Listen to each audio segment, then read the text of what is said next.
Alors, bonsoir, bienvenue à tous. Est-ce que vous m'entendez? Si vous m'entendez, vous avez le chat. Est-ce que vous pouvez juste mettre une petite note pour qu'on soit sûr que vous nous recevez très bien? Voilà, Karima dit bonjour. Bonjour Karima, on vous entend parfaitement. Légré Joël, on vous entend bien. Ok, Dossou, Ulrich, on vous entend super. Donc, on vous entend super bien. Bonjour, bonjour, bonjour, bonjour à tous. Alors, c'est un réel plaisir pour nous. Bienvenue au webinaire Carrière by NovoJob. Je suis Marius Zebi, directeur associé chez NovoJob Côte d'Ivoire, et j'ai l'honneur de modérer ce webinaire Carrière, le premier d'une longue série. Et nous avons voulu à NovoJob ces webinaires en vue d'entretenir les talents que vous êtes dans cette période de crise. Nous savons qu'en ce moment, le monde traverse une crise sanitaire sans précédent et c'est assez difficile pour tout le monde. Tout le monde se pose un peu des questions.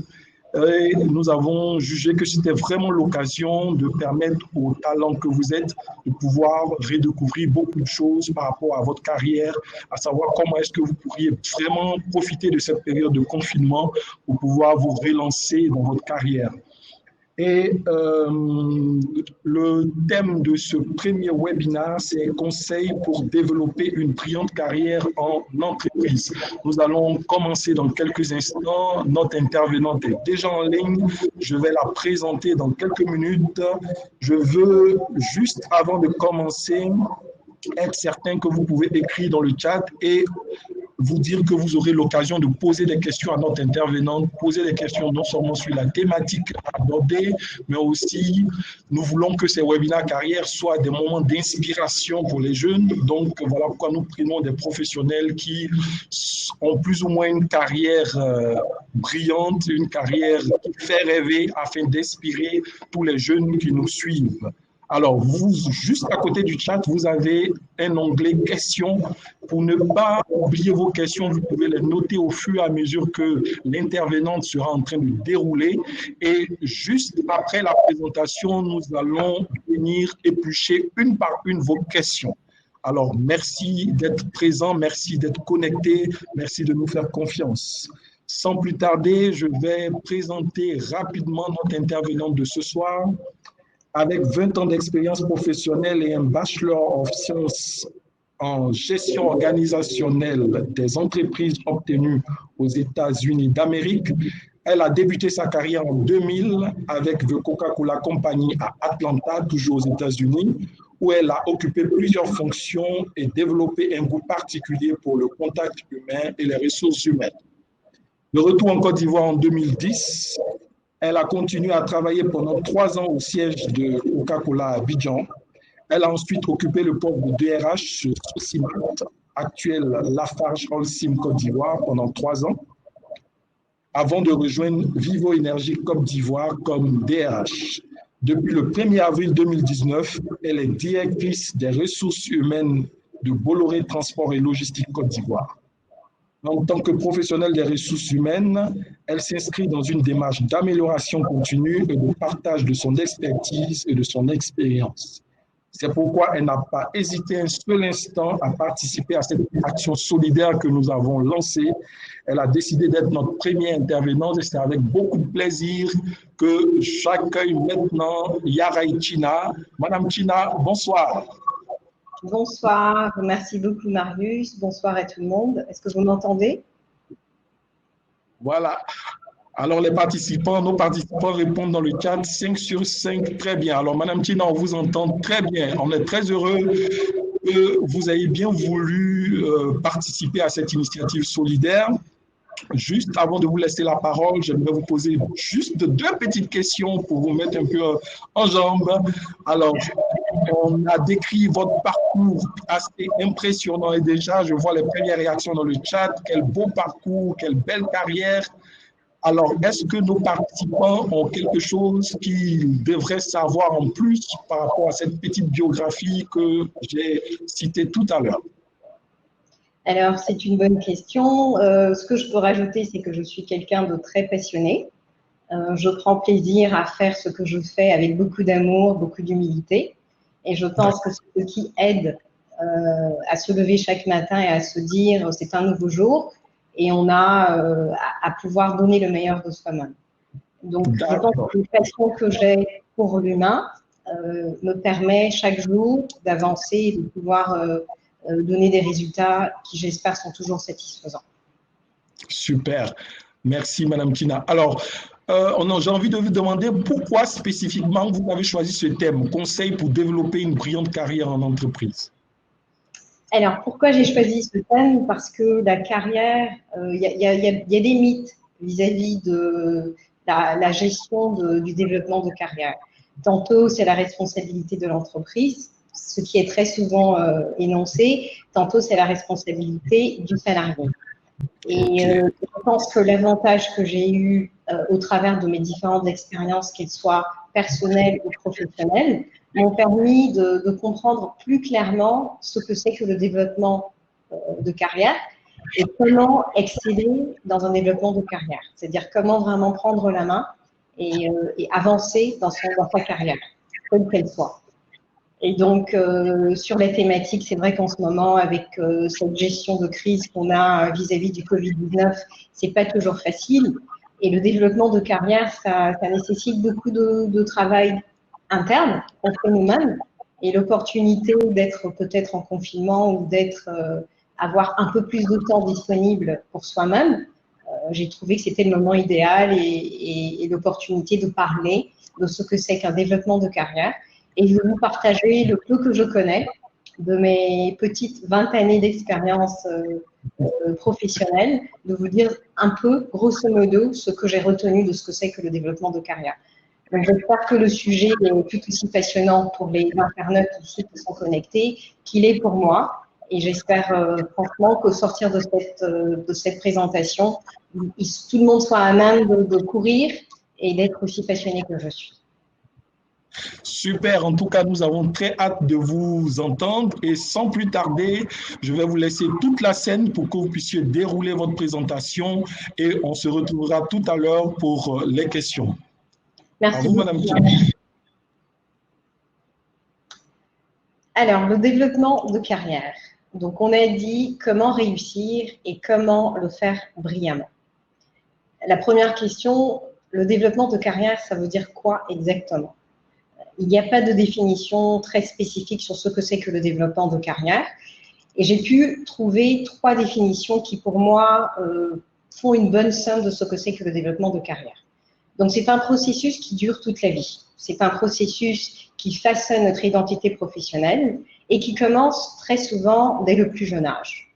On a tous connu des personnes qui, très petits, vous disent « quand je serai grand, je serai pilote, quand je serai grand, je serai médecin ».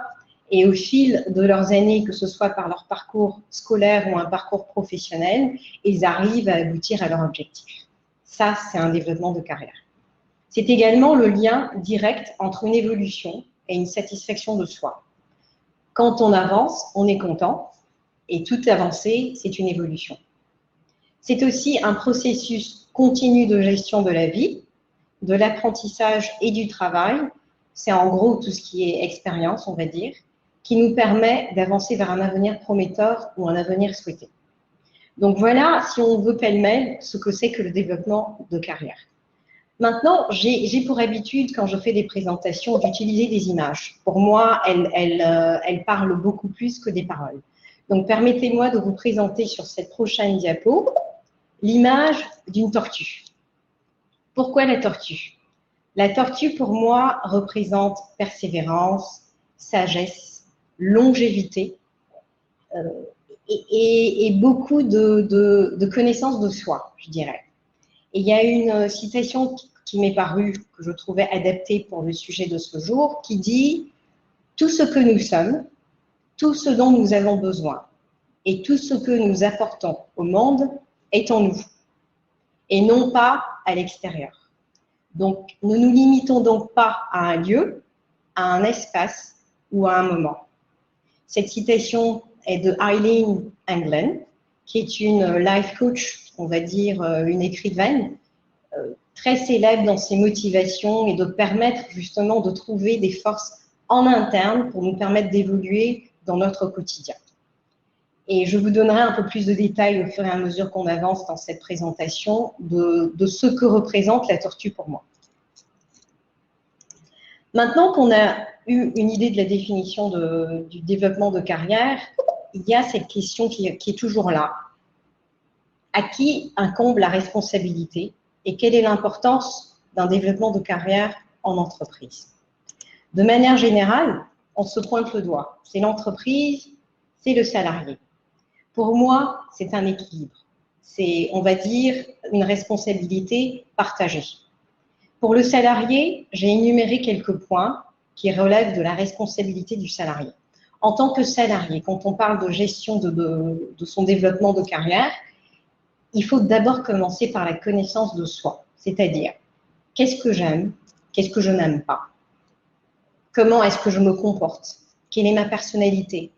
Et il est très important de savoir, de sorte à ce qu'on puisse s'adapter ou s'aligner à des fonctions qui relèvent un peu mieux de ce qu'on aime faire. C'est très important également pour le salarié de mettre à jour ses compétences.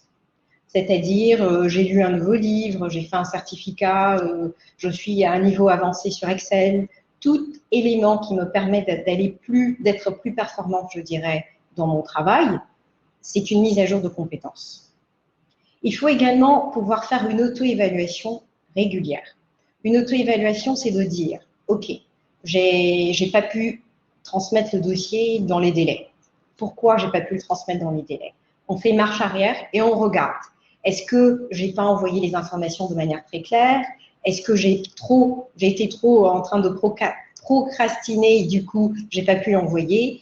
On doit pouvoir faire cette auto-évaluation sur tous les aspects qui rentrent dans nos compétences. Il faut également exprimer ses besoins. Certaines entreprises ont des documents déjà tout faits ou des programmes ou des outils qui permettent aux salariés d'énumérer ses besoins. Ça peut être des besoins de formation, ça peut être des besoins de mobilité, ça peut être des besoins d'apprendre autre chose que ce qu'on sait faire. Il faut pouvoir l'exprimer. Il faut être également en quête d'opportunités. Les opportunités, pour des fois, ne sont pas nombreuses. Pour d'autres, on en a beaucoup. Mais on ne doit pas être dans une position d'attentiste et se dire « ça va venir à moi, ils viendront me chercher ». Ça n'arrive pas à tout le monde. Donc, soyons vraiment prêts à rechercher tout ce qu'il y a comme opportunité. Et bien évidemment, il faut partager ces nouvelles compétences. Je croise souvent des salariés qui me disent « Ah madame, il y a 6 mois en arrière, j'ai fait un master en finance ». Et c'est des gens qui sont peut-être pas en finance. Mais le fait d'avoir eu ce master ou d'avoir acquis de nouvelles compétences, c'est très bien de le partager avec sa hiérarchie, également avec la direction des ressources humaines, parce que ça nous permet d'intégrer ces compétences vis-à-vis de toute opportunité qui pourrait être créée. Donc voilà, en somme, quelques responsabilités. Évidemment, ce n'est pas toutes les responsabilités du salarié. En ce qui concerne l'entreprise, les responsabilités, c'est vraiment d'offrir des opportunités de carrière au travers de postes. C'est d'offrir des sessions de formation, faire du coaching et du mentoring.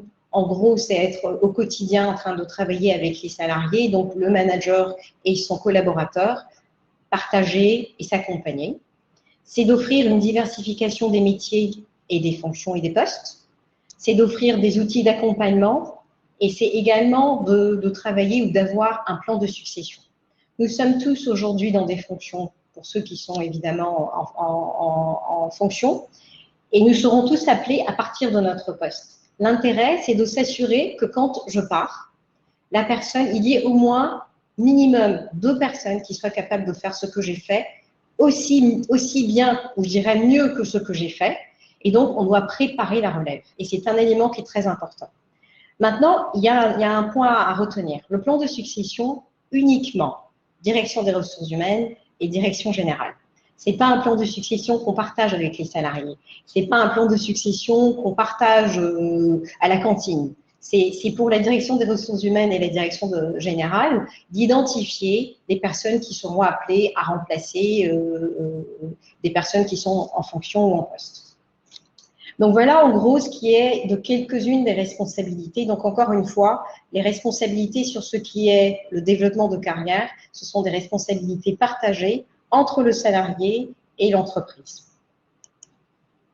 Maintenant, pourquoi est-ce que c'est important d'avoir un développement de carrière? Pour moi, il y a deux mots-clés. C'est la prospérité et la productivité. Ce que j'entends par là, avec un développement de carrière, on arrive à faire une bonne adéquation entre l'emploi et le titulaire du poste. Si je sais que vous êtes très bon en finance, que vous aimez les chiffres, enfin en Excel, que vous aimez les chiffres, vous avez des certificats en Excel ou vous avez un master ou quelque chose que vous avez fait qui le fait, je suis beaucoup plus à l'aise en tant que directrice des ressources humaines de vous placer dans un poste qui répond à ces compétences, plutôt que de vous mettre dans un poste commercial où vous serez peut-être en train de vous tourner les pouces ou en train de ne pas pouvoir être aussi performant que vous aurez pu l'être. Donc, c'est très important et ça aide à ce niveau d'adéquation. Ça facilite également la gestion des besoins de ressources humaines. C'est beaucoup plus clair pour les responsables de ressources humaines de savoir quelles sont les compétences qu'on a, à quel niveau, de sorte à ce que quand on a des mobilités à faire, c'est un jeu assez facile à faire. Ça augmente la productivité individuelle des salariés. Évidemment, si on a les compétences, on est plus performant, on va plus vite. Ça participe à l'épanouissement et ça accroît la motivation des salariés. On se sent plus valorisé, on se sent utile dans une organisation. Ça offre un vivrier de salariés qui sont compétents et brillants. Et pour une entreprise, rien de tel que d'avoir des compétences qui nous permettent d'aller plus vite et d'être beaucoup plus agiles. Et également, nous sommes dans un monde aujourd'hui qui est en perpétuel changement, en perpétuel mouvement. Et quand on arrive à faire des mises à jour de nos compétences, ça nous permet d'être toujours à la hauteur de ce qui arrive ou ce qui est. Et c'est également très important. Et naturellement, ça favorise l'équité au sein de notre capital humain parce qu'on voit en toute transparence que les gens sont traités comme ils doivent être traités et que les compétences sont reconnues pour ceux qui le méritent. Voilà un peu de ce qui est de l'importance du développement de carrière. Maintenant, on sait alors ce que c'est que le développement de carrière, on sait les responsabilités, on a compris son importance. Comment est-ce qu'on commence? Ou par quoi on commence, je dirais. Pour moi, il y a, on va dire, 3 piliers qui sont importants, qui parlent vraiment de la qualité du processus et qui nous permettront de garantir des résultats satisfaisants dans ce développement de carrière. Ça commence par la connaissance de soi. J'en ai parlé à l'entame de mes propos pour dire qu'il est important qu'on connaisse nos valeurs. Quelles sont nos valeurs morales? Quels sont nos intérêts? Donc l'intérêt que j'ai, est-ce que c'est d'avoir beaucoup d'argent? Est-ce que c'est d'accéder à un certain niveau de poste? Est-ce que c'est d'assurer le quotidien pour ma famille? Quels sont les intérêts qui font que j'ai envie d'avancer ou j'ai envie d'aller d'un point A à un point B? Il y a ce qui est toujours très facile, on connaît nos points forts, on sait tous sur quoi on est très bon, mais l'élément des points d'amélioration, je dirais les points faibles, très souvent restent en retrait. Il est très important de les mettre en avant. Quels sont nos points faibles et qu'est-ce que je fais pour améliorer ou du moins pour faire de ces points faibles des points qui deviennent des points forts? Peut-être que ces points faibles ne me permettent pas d'arriver à la destination de mon choix. Je dois travailler donc sur ces points faibles. La personnalité, est-ce que je suis introvertie? Est-ce que je suis extrovertie? Est-ce que j'aime être en public? C'est des personnalités qui existent. Maintenant, qu'est-ce qu'on fait pour travailler sur ces personnalités vis-à-vis du poste qu'on recherche, on va dire? Et puis, bien évidemment, des expériences qui ne sont pas que professionnelles. Hein. C'est des expériences pour moi personnelles et professionnelles. Sur le deuxième pilier, c'est la connaissance de l'entreprise. Encore une fois, les valeurs. Quelles sont les valeurs de cette entreprise? Est-ce que les valeurs de cette entreprise sont en adéquation avec vos valeurs morales? Si oui, vous êtes garanti de vous éclater dans cette entreprise. Si c'est des valeurs auxquelles vous n'adhérez pas, ça peut être un peu difficile de vous sentir, on va dire, à l'aise dans cet environnement. Il faut bien évidemment connaître l'environnement de cette entreprise, quel est le marché actuel vis-à-vis de cette entreprise, quelles sont les opportunités, tout ce qu'il y a comme évolution et également les tendances. Ça, c'est sur la connaissance de l'entreprise. Et le troisième pilier qui, pour moi, parle le plus, c'est la concrétisation du plan. Pourquoi? Parce que là, on parle d'action, on prend des décisions, on avance, on a une idée de ce qu'on veut faire, maintenant on agit, on attaque point par point, objectif par objectif. On l'écrit, on suit avec des dates, on priorise et on accepte l'échec. On peut se dire, je vais aller en décembre, il faut que je sois archi-milliardaire. Est-ce que c'est réaliste? Est-ce que c'est un objectif smart? À voir. Mais en essayant d'y aller, on peut avoir des moments où on échoue, où on n'a pas la satisfaction de ce qu'on veut. C'est normal, c'est des choses qui arrivent. Tout le monde passe par là. Il faut accepter que dans votre développement de carrière, il y aura des moments où vous allez échouer. Il y a des moments où on se dit je veux être, je dis n'importe quoi, je veux être directeur financier, et on commence une carrière en finance pour se rendre compte que c'est peut-être pas ma tasse de thé, finalement je me suis trompée. Ça arrive. Il faut aussi utiliser le réseautage. Le réseautage, c'est très important en entreprise, également à l'extérieur de l'entreprise. En entreprise, vous entendez souvent, je connais des personnes qui arrivent, ils sont dans leur service ou dans leur direction, ils connaissent leurs collègues et le patron, et à la limite, le patron du patron. Ils ne connaissent pas le directeur d'à côté, ils ne connaissent pas le service d'à côté, les autres collègues. C'est important de se faire connaître dans l'entreprise où on est et de partager les compétences qu'on a, parce qu'on ne sait jamais à quel moment la porte ou cette opportunité va s'offrir. Et en gros, c'est le départ pour bâtir son futur. Donc voilà un peu les étapes clés qui sont importantes à mener pour commencer dans notre développement de carrière. Maintenant, je vais vous partager 10 conseils d'usage. Je sais que je n'ai pas beaucoup de temps. Marius m'a dit que j'avais que 15 minutes, donc je vais essayer d'aller un peu plus vite.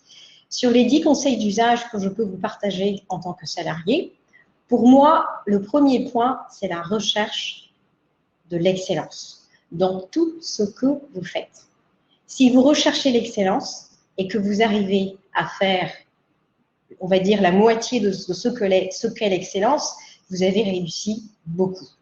Si votre objectif, c'est de faire, je dirais, ce qu'on vous demande de faire, vous faites ce qu'on vous demande de faire. Essayez d'aller au-delà de ce qu'on vous demande de faire. Cette touche-là va vous permettre de vous démarquer vis-à-vis d'autres personnes ou d'autres salariés. Et c'est très, très important de trouver l'excellence dans tout ce qu'on fait. Le deuxième conseil, c'est tout ce qui est l'attitude.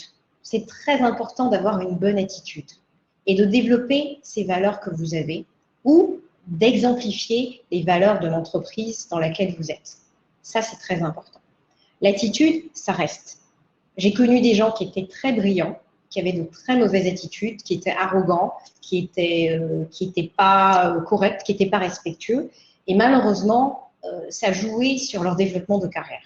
Donc l'attitude, c'est pour moi le deuxième point le plus important. Le troisième conseil, on en a parlé un peu tout à l'heure, l'auto-évaluation.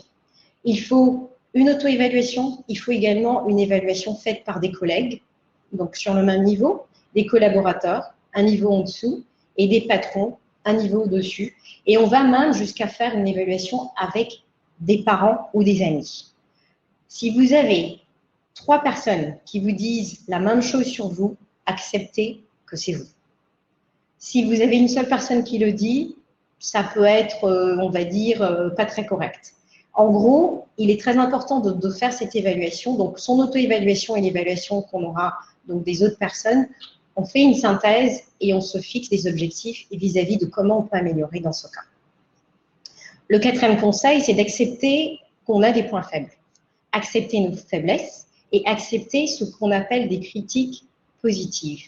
Une critique positive, c'est une critique qui nous permet d'avancer. C'est quelque chose qu'on n'a pas forcément envie d'entendre, mais qui nous permet d'avancer.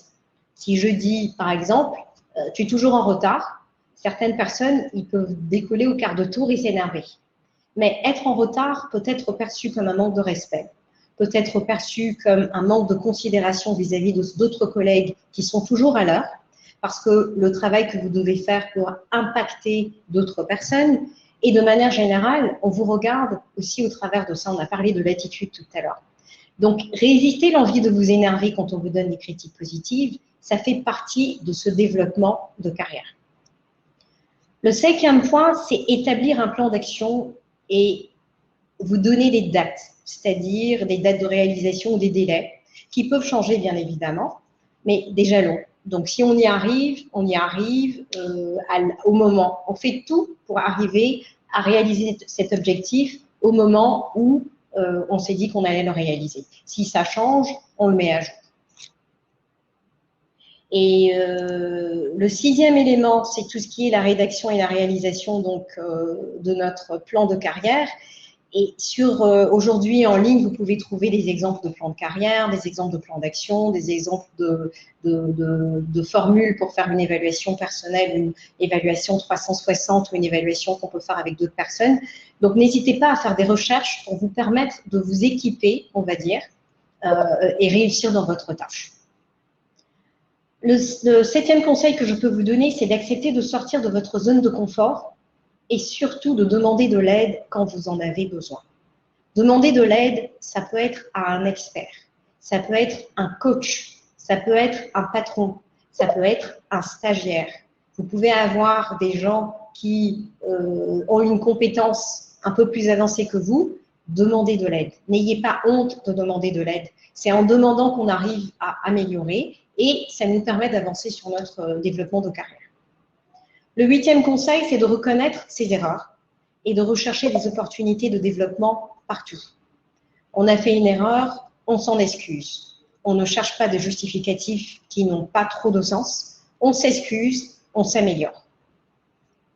Il faut également, en 9e conseil, agrandir votre réseau professionnel, intra-entreprise et inter-entreprise. C'est-à-dire, regardons en interne. Je n'échange pas que avec mes collègues directs. J'essaie d'aller dans un service autre que celui où je suis pour partager mes compétences. Mais ça ne veut pas forcément dire qu'en partageant mes connaissances, mes compétences du moins, je serai en train d'avoir un bonus supplémentaire ou j'aurai une augmentation de salaire. Il faut que vraiment dans ce développement de carrière, on puisse se dire c'est un investissement que je fais sur moi-même qui va payer plus tard. J'ai une compétence qui peut être utilisée au service communication, au service finance ou à un autre service, je le partage. Ça me permet de me faire connaître, ça me permet de reconnaître les compétences que j'ai. Et le jour où une opportunité est donnée de faire quelque chose qui rassemble toutes les compétences que j'ai, vous pourrez être sûr que vous serez la personne retenue pour ce poste. Donc, il faut agrandir son réseau de professionnels en interne comme en externe. Et le dernier conseil, c'est vraiment de continuer de travailler sur votre plan. Il faut l'affiner, il faut l'ajuster, il faut le changer. Je prends le cas d'un nouveau papa. On peut avoir dit, dans 3 mois, je fais ça, et on se rend compte que la gestion d'un nouveau bébé, ça prend beaucoup plus de temps que prévu, ou ça prend beaucoup plus de temps qu'on imaginait. Donc, on ajuste. Pareil pour une femme. Aujourd'hui, on est dans une situation de crise qui est mondiale, et on doit être en train d'ajuster nos plans de carrière. Donc, voilà, en gros, 10 conseils que je peux partager avec vous sur tout ce qui est la gestion de votre développement de carrière en entreprise. Maintenant, qu'est-ce qu'on peut faire durant cette période de crise? Pour moi, je l'ai dit un peu plus tôt, c'est une introspection. C'est le moment propice pour se poser des questions. Est-ce que je suis satisfait de la situation dans laquelle je me trouve aujourd'hui? Qu'est-ce qui me manque pour y arriver? Est-ce que j'ai les moyens d'y arriver? Qui peut m'aider dans ça? Est-ce que je peux avoir recours à un coach? Est-ce que je peux avoir recours à un expert? Est-ce que je peux parler à un parent ou à un collègue, quelqu'un qui peut m'aider? Cette introspection, cette auto-évaluation est très importante et c'est le moment propice pour le faire. Pour ceux qui ont déjà un plan de carrière qui a été mis en place, c'est l'opportunité de mettre à jour son plan de carrière.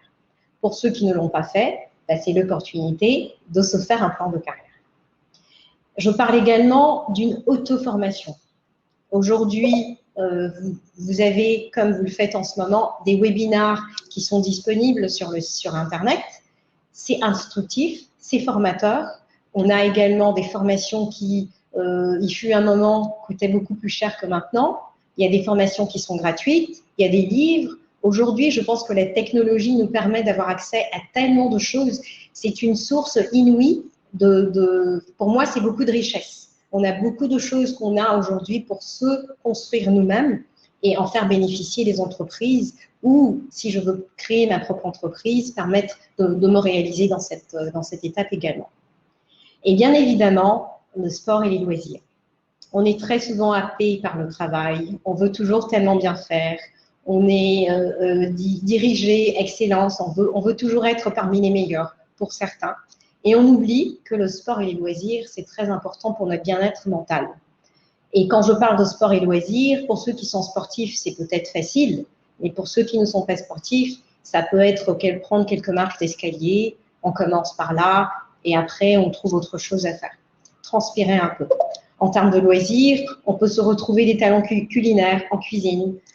Pour le bonheur, on va dire, des personnes qui auront à déguster les mets qu'on aura préparés, ou faire du jardinage, ou autre chose. Les opportunités sont multiples, mais c'est vraiment pour moi ces 4 points que je peux partager quand on parle de cette situation dans laquelle nous nous trouvons en ce moment, en espérant que ça vous permettra de continuer une fois que les choses reprendront leur normale. Et j'ai une citation de Mahatma Gandhi qui dit « Le futur dépend de ce que nous faisons au présent. » Le futur, c'est vous. Qu'est-ce que vous faites aujourd'hui pour pouvoir accéder à un meilleur futur? Pour moi, c'est une situation qui est lourde en sens et qui nous invite à faire cette introspection et à dire, il y a un moment donné, il faut qu'on arrête, il faut qu'on avance. Et c'est maintenant qu'on doit le faire. Maintenant, je vous ai parlé des tortues à l'entame de mes propos ou de ma présentation. Comme la tortue, rien ne sert de courir, il faut partir à point. Et c'est sorti des fables de La Fontaine, le lièvre et la tortue. Osez faire le premier pas et croire que vous pouvez y arriver. Vous pouvez vraiment y arriver si vous croyez vraiment au fond de vous-même que vous allez y arriver.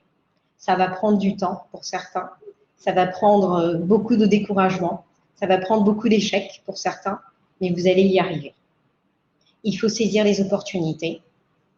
On est on est nombreux en termes de personnes qui recherchent cette excellence, qui veulent beaucoup plus que ce qu'on a. Combien d'entre nous travaillent sur cet élément qui permettra de nous démarquer? Quel est cet élément qui me permettra d'être vu mieux qu'un autre? Quel est cet élément qui me permettra de décrocher ce poste rêvé quand je sais que j'ai 3000 candidats qui sont peut-être pareils que moi? Et je dis, il ne faut pas se décourager. En Côte d'Ivoire, on dit le découragement n'est pas ivoirien, je crois. Et je pense que nous devons vraiment nous appuyer sur tout ce qu'on a et cette richesse qu'on a. On déborde d'excellents coachs, de personnes qui sont prêts à nous aider, à nous accompagner. Appuyons-nous sur tous ces éléments pour développer notre carrière. Donc la question que j'ai pour vous, est-ce que vous êtes prêts à développer votre carrière? Si oui, je vous demanderai tout simplement de prendre votre carrière en main et je vous remercie pour votre attention. Marius, je te repasse la parole. Merci beaucoup, Madame Tina, pour cette brillante présentation. Nous avons été vraiment très édifiés. Nous avons retenu beaucoup d'éléments et je crois que tous nos participants sont prêts à prendre en main leur carrière. Et comme vous l'avez dit, en citant toujours Mahatma Gandhi, le futur dépend de ce qu'on fait du présent. Et bien sûr, ils veulent mettre leur présent à profit. Voilà pourquoi ils ont commencé à vous poser beaucoup de questions. Et nous allons tout à l'heure éplucher ces questions parce qu'ils attendent de vous des réponses pour pouvoir les aider à bâtir leur futur. Alors rapidement, il nous reste une quinzaine de minutes. J'aimerais juste résumer votre intervention en quelques points. Vous nous avez parlé pour bâtir une carrière, une brillante carrière en entreprise. Vous avez parlé du plan, du bloc de départ, des 3 piliers, la connaissance de soi, la connaissance de l'entreprise, la concrétisation de son plan. Vous avez donné 10 conseils et parmi ces conseils, on peut retenir la bonne attitude, l'auto-évaluation, l'acceptation des critiques, sortir de sa zone de confort, demander de l'aide quand il faut, agrandir son réseau professionnel, n'est pas rester fermé, Vous avez fait un très beau clin d'œil à la situation présente de crise. Il faut mettre ce moment à profit, en faire un moment d'introspection, mettre à jour son plan de carrière, s'auto-former pendant on a plus de temps, on a plus d'espace pour le faire. On peut le faire en ligne et s'abonner aussi au sport et aux loisirs pour aérer son esprit. Voilà. Madame Tina, alors on va prendre quelques questions. Ils sont nombreux et ils nous posent beaucoup de questions. Alors, je vous pose la question de Ulrich qui demande quels ont été vos modèles de succès durant votre parcours. Est-ce que vous pouvez donner, par exemple, des exemples? Est-ce que vous avez eu des exemples de personnes qui vous ont inspiré dans votre parcours et qui vous ont aidé à devenir ce que vous êtes? Merci beaucoup. C'est une très bonne question, Ulrich. Alors, pour moi, je n'ai pas cherché très loin. Ça a été mon père et ma mère. À l'entame, on va dire, en début. Pourquoi? Parce que vous voyez les efforts qu'ils mettaient pour nous permettre d'avoir la chance, on va dire, de se connaître nous-mêmes et de voir ce qu'ils ont pu réaliser au travers de leur carrière. Pour moi, c'était un modèle d'exemple. Et j'avais ce sentiment de vouloir faire plaisir à mes parents et de leur prouver que l'éducation qu'ils ont pu me transmettre et l'investissement qu'ils ont fait dans les études en me mettant à l'école et me permettant d'apprendre, ça paye. Et aujourd'hui, voilà ce que je fais.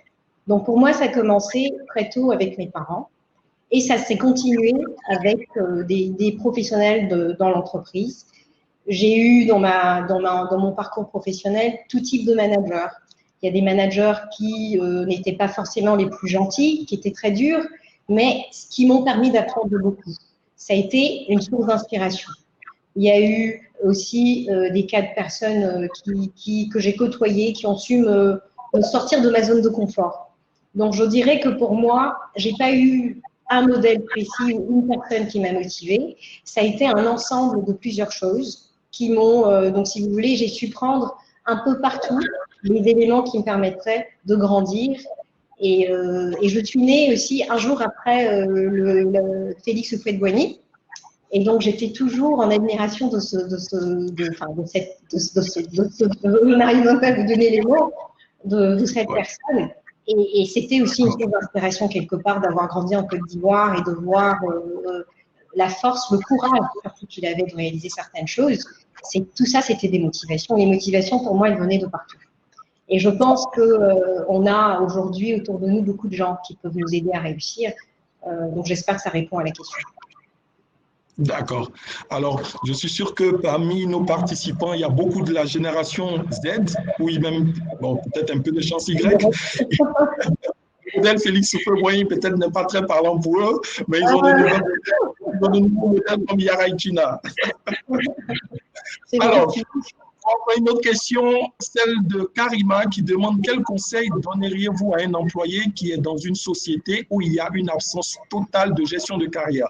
Alors, c'est un point très important parce que tout à l'heure, vous avez parlé de responsabilité partagée dans le développement de la carrière. Le salarié doit mettre à jour ses compétences. Il doit avoir une évaluation de la part des ressources humaines ou bien du manager. Alors, pour les entreprises, et nous savons qu'il y a beaucoup de PME en Côte d'Ivoire, ou peut-être même pas de service de ressources humaines. Alors, et donc, à Ricochet, il n'y a pas forcément de plan de développement de carrière des salariés. Des salariés. Donc, qu'est-ce que vous conseillez et vous donnerez comme conseil à un employé qui se trouve dans ce genre d'entreprise? Alors, comme conseil, pour moi, je peux vous dire que dans ma carrière, je n'ai pas eu tout le temps de développement de carrière tout fait. Ça a été beaucoup de travail fait de moi-même. C'est-à-dire que on essaye au travers de ce qui est disponible. Si c'est pas disponible, je crée la disponibilité. C'est-à-dire que j'ai fait beaucoup de recherches. J'allais sur Internet, je trouve des formules de ce que c'est, je m'en inspire, je fais quelque chose qui s'adapte un peu mieux à ma réalité et j'avance avec. N'oublions pas la citation que je vous ai partagée tout à l'heure de Eileen, qui vous dit que ça n'est pas sur un endroit, ça n'est pas un moment précis, mais ça s'inscrit dans la durée. Donc, dans votre plan de carrière, vous devez être en train de regarder beaucoup plus loin que 1 an, 2 ans, ou 3 ans ou 5 ans. Il faut aller beaucoup plus loin. Et toute étape est très importante. Et si l'entreprise dans laquelle vous êtes aujourd'hui n'a pas d'outils d'accompagnement pour le faire, ça n'est pas du tout bloquant dans votre développement de carrière. Ça doit vous permettre de on va dire, si c'était à 50-50, vous prenez 60 ou 70 de votre côté et éventuellement l'équilibre va se faire naturellement. La maturité des entreprises n'est pas la même partout. Il y a des entreprises qui sont… tout est parfait. Il y a des entreprises qui ont encore des éléments sur lesquels elles doivent travailler. Tout comme l'homme, on n'est pas parfait. On a tous quelque chose qu'on ne fait pas bien. C'est pareil pour les entreprises. Mais notre rôle en tant que salarié, c'est aussi d'accompagner l'entreprise dans ce succès et dans cette recherche. Donc, si vous avez la capacité, c'est Karima, de peut-être partager un outil qui va être bénéfique à vos collaborateurs ou vos collègues, c'est très bienvenu. Si vous n'avez pas de direction de ressources humaines ou de service de ressources humaines, vous pouvez utiliser quelques outils présentés à votre direction générale. Ça peut être vu comme quelque chose de très intéressant et ça pourra être implémenté au sein de votre entreprise. Donc, ne nous limitons pas à ce que l'entreprise a de disponible à un moment T. Regardons plus loin et aidons notre entreprise à justement nous aider à réussir. D'accord, super. Alors, donc, on aura bien compris, hein, la responsabilité n'incombe pas totalement à l'entreprise pour faire un plan de développement de carrière et il faut vraiment une implication du salarié, il faut une implication du talent parce que, comme on a coutume de le dire, chacun doit vraiment prendre son destin en main et être capable de pouvoir lui-même s'évaluer, lui-même se former, lui-même aussi à un moment donné saisir les opportunités qui le feront avancer dans l'entreprise. Alors, il nous reste beaucoup de temps. Je ne suis pas sûr qu'on pourra éplucher toutes les questions. Je vais combiner deux questions qui se ressemblent, celle de Sidik Aboubakar et celle de Yann Melej. Alors, la question c'est quelles sont les valeurs principales à développer pour bâtir une carrière excellente? Alors, tout à l'heure, vous avez dit qu'il faudrait que les salariés puissent s'entendre un peu avec tout le monde dans les entreprises. Alors, en même temps aussi, la limite avec, j'ai envie de dire l'expression le lèche-botisme, il y a une certaine limite. Comment ne pas être lèche-bot vis-à-vis de son manager et en même temps s'entendre bien avec son manager et être vraiment cette personne-là sociable, cette personne-là qu'on apprécie en entreprise, sans pour autant que ça conditionne en tout cas notre avancée en tout cas. Très bien. Vous préconisez à ce niveau. Très bien. C'est deux bonnes questions. En termes de valeur, pour moi, à partir du moment où on est à la valeur de l'honnêteté ou l'intégrité, naturellement, on ne va pas faire du le lèche-botisme, comme tu l'as dit, Marius. Pour moi, il faut qu'on vous connaisse pour vos compétences. Il faut qu'on vous connaisse pour votre excellence dans ce que vous faites. Une fois que vous le faites, vous n'êtes pas accroché à un patron ou à une personne, mais on vous reconnaît et on vous respecte pour ce que vous savez faire. Ça, c'est important. Et dans un contexte professionnel, ce que tu fais, c'est un peu ton carton rouge, excusez-moi, c'est un peu cette carte qui te permet d'avancer plus vite. Et pour moi, j'ai parlé de l'excellence comme étant le premier conseil. L'excellence pour ceux qui jouent aux jeux vidéo, c'est un peu comment dirais-je, des jetons, des bonus, on va dire. C'est-à-dire qu'on fait son travail, mais parce qu'on le fait tellement bien et qu'on dépasse ce qu'on attend de nous, on est reconnu pour ça. Donc, pour moi, vis-à-vis de vos managers, c'est de pouvoir offrir donc ce que vous faites au mieux et d'être honnête dans vos commentaires vis-à-vis du patron. Donc, on ne va pas dire vous êtes très bien habillé, ça le passe, mais quel intérêt au niveau professionnel ça donne? Bien sûr. À dire vous êtes bien habillé, c'est pas un mot gentil, mais est-ce qu'on le pense vraiment? Et qu'est-ce qu'on veut qu'on retienne quand on dit tu es bien habillé? Mais si je dis les chiffres que j'ai vus la semaine dernière m'ont interpellé, je me suis rendu compte qu'on a perdu 2% de part de marché parce qu'on n'a pas réussi à vendre tel produit, ça c'est complètement différent. Complètement différent. Quel que soit le chef, c'est pas du lèche-botisme. Au contraire, je suis en train d'apporter mon analyse et elle est perçue comme quelqu'un qui a un intérêt vis-à-vis de les résultats de cette entreprise. Donc, je ne sais pas si ça répond à la question. Oui, je pense. En tout cas, l'idée est très claire. L'idée, c'est d'être focalisé vraiment sur le travail, de pouvoir apporter sa pierre à l'édifice de façon très objective et de ne pas peut-être glisser souvent dans les subjectivités parce que le plus important, c'est de montrer qu'on est professionnel et qu'on est capable de tenir le poste pour lequel on a été embauché et surtout d'être aussi social parce que voilà, l'entreprise, c'est une interaction d'hommes et il faudrait avoir la bonne attitude comme ce que vous nous avez conseillé dans les 10 conseils que vous nous avez dans les 10 conseils que vous nous avez donnés. Alors, malheureusement, on ne pourra pas prendre toutes les questions. J'aimerais assurer les participants que nous sommes au premier webinaire carrière et ne vous inquiétez pas, on aura encore beaucoup d'autres thèmes à développer. On aura d'autres DRH qui viendront partager leur expérience et on va même peut-être se servir de vos questions pour peut-être proposer des thèmes à ces DRH-là de telle sorte que au fil des webinaires, vous puissiez avoir toutes les réponses à vos questions. Alors, avant de terminer, Madame Tina, je suis sûr que cette question brûle aux lèvres de beaucoup de participants. Bolloré, c'est une entreprise qui a pignon sur rue ici en Côte d'Ivoire. Vous êtes la DRH de cette grande entreprise. Je suis sûr que les gens ont envie de vous demander, mais comment est-ce qu'on fait pour entrer à Bolloré? C'est très gentil. Comment est-ce qu'on fait pour rentrer à Bolloré? C'est honnêtement d'être compétent, d'être brillant, de regarder les opportunités qu'on a. On utilise différents canaux, majoritairement sur les réseaux sociaux. On a des liens qui nous ramènent donc les candidatures en ligne, qui nous permettent donc pour toute opportunité, on poste l'opportunité en ligne et on réceptionne donc les candidatures quand elles arrivent.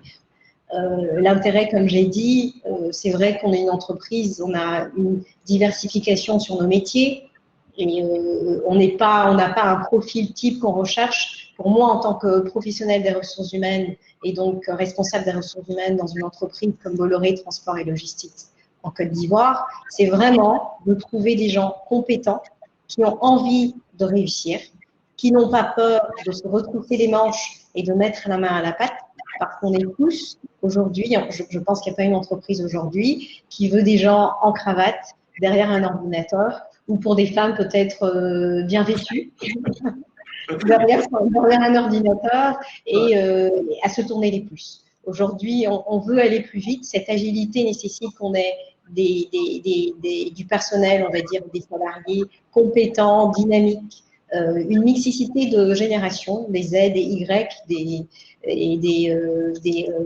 enfin, toutes les générations, on va dire.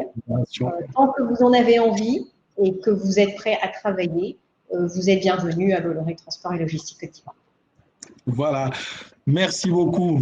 Alors, Madame Tina, je reviens sur le chat par rapport aux réactions après votre présentation. Super, super, madame. Merci beaucoup. Clair, concis, précis.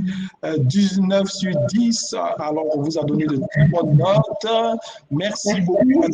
Brillante présentation, madame. Alors, je crois que nos participants sont satisfaits et moi, je ne peux que vous dire merci, madame Tina. Alors, quel est votre mot de fin? Pardon? Quel est votre mot de fin?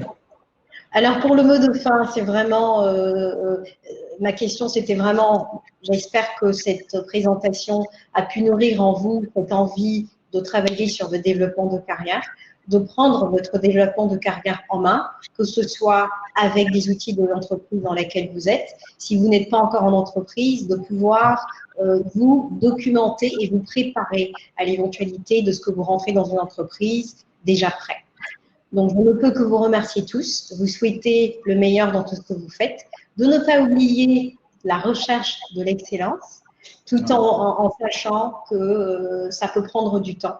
Les situations changent, mais soyons tous prêts de sorte à ce que dès que l'opportunité est ouverte, on soit la perle rare qui sort en fait de ce lot de candidats.